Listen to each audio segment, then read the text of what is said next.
నమస్కారం. ఈనాటి పత్రికా సమావేశం చేసిన ప్రింట్ అండ్ ఎలక్ట్రానిక్ మీడియా మిత్రులందరికీ పేరు పేరున నమస్కారాలు తెలియజేస్తూ, నిన్నటి నుంచి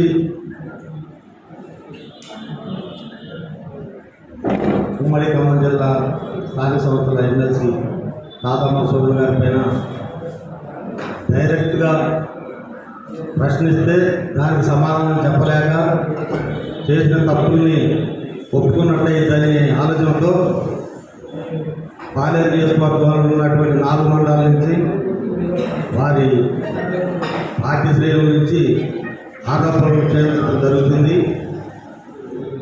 తాతమ్మ గారు జీవితం ఎలాంటిదో, వారు నైపుణ్యం చూసే పార్టీలో బీఆర్ఎస్ పార్టీలో కేసీఆర్ గారు కానీ కేటీఆర్ గారు వారికి తగిన ప్రాధాన్యతల భాగంగా ఇక్కడ ఎమ్మెల్సీ టికెట్ ఇవ్వడం జరిగింది. ఆ రోజు ఎమ్మెల్సీ టికెట్ ఇచ్చినప్పుడు మా కూసుమంచి మండలంలో తిరుపతి వెంకటేశ్వర స్వామి లడ్డు ప్రసాదం పేరుతో అర్ధరాత్రి ఎంపీటీసీలు క్యాంపుల్లో ఉంటారు, బీఆర్ఎస్ పార్టీ క్యాంపులో ఉంటారు గోవాలో.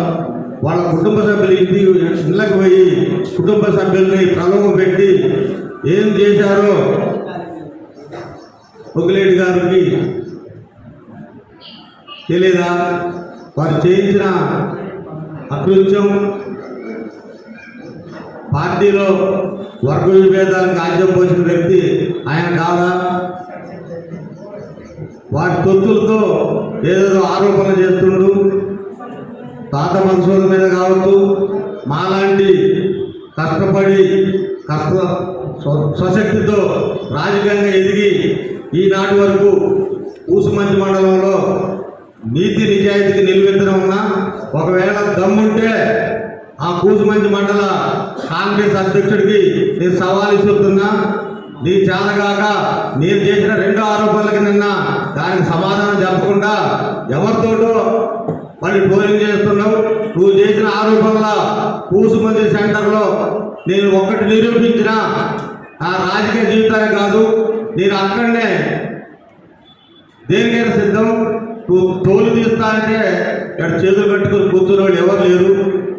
చూడు నాయన, రాజకీయ అనుభవం తక్కువ, నువ్వు ప్రజల్లో ఉన్న తక్కువ, నువ్వు ఉన్న పార్టీ ఏ పార్టీలో వచ్చినో ఆ పార్టీలో కమ్యూనిస్టు, తర్వాత ప్రజారాజ్యం, ఆ తర్వాత వైఎస్ఆర్సీపీ, ఆ తర్వాత బీఆర్ఎస్, ఆ తర్వాత కాంగ్రెస్. నాది పుట్టుక కాంగ్రెస్. కానీ ఈనాడు ఉన్న కాంగ్రెస్ పార్టీలో ఇదే నేను ఉంటే ఆత్మహత్య చేసుకునేంత దౌర్భాగ్య పరిస్థితి నాకు వచ్చేది. అది గాంధీ కాంగ్రెస్ కాదు నాయన. ఇప్పుడున్న కాంగ్రెస్ గాడ్సే కాంగ్రెస్.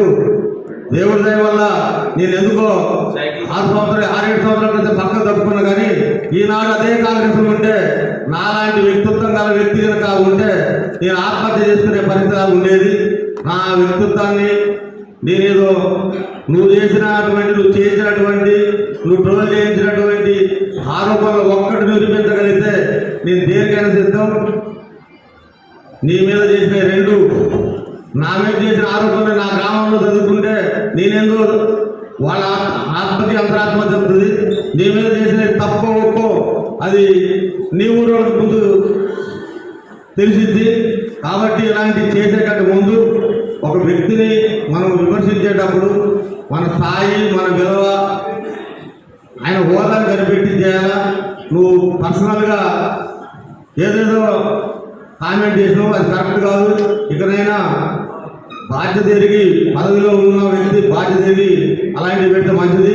రెండోది, మంత్రి గారు ఆ రోజు ఇంటింటి తిరిగి 6 గ్యారెంటీల పేరుతో 13 హామీలు ఆ కార్డులు ఇచ్చి ఓట్లు వేసుకున్నారు. కాబట్టి ప్రజలకు చేయాల్సినటువంటి హామీలని నెరవేర్చి పాలేరు నియోజకవర్గాన్ని అభివృద్ధి పదవులు తీసుకొచ్చి నీకు భవిష్యత్తు ఉండాలని చేసుకో. కానీ నువ్వు చేయని పనులని ప్రజాపాలన అంటావు, ఇందిరమ్మ రాజ్యం అంటావు, కాలం గడుపుకుంటూ పోవటమే తప్ప పాలేరు ప్రజల్లో గతంలో బీఆర్ఎస్ ఉన్నటువంటి ప్రభుత్వం శాంక్షన్ చేసిన పథకాలే తప్ప, ఆ రోజు ఇచ్చినటువంటి నిధులే తప్ప కొత్తగా ఈ మంత్రిగా ఉండి కూడా 2.5 సంవత్సరాలు చేసిందే లేదు. ఇప్పటికైనా మా పాలేరు నియోజకవర్గంలో అభివృద్ధి వైపు చూసి నువ్వు ప్రజల మనమంతా మేము కూడా సంతోషపడతాం. ఇచ్చిన హామీలు నెరవేర్చాలని తాత మధుగర్ లాంటి మంచి వ్యక్తి పైన ఆరోపణలు చేస్తే ఊరుకునేది లేదని తెలియజేస్తూ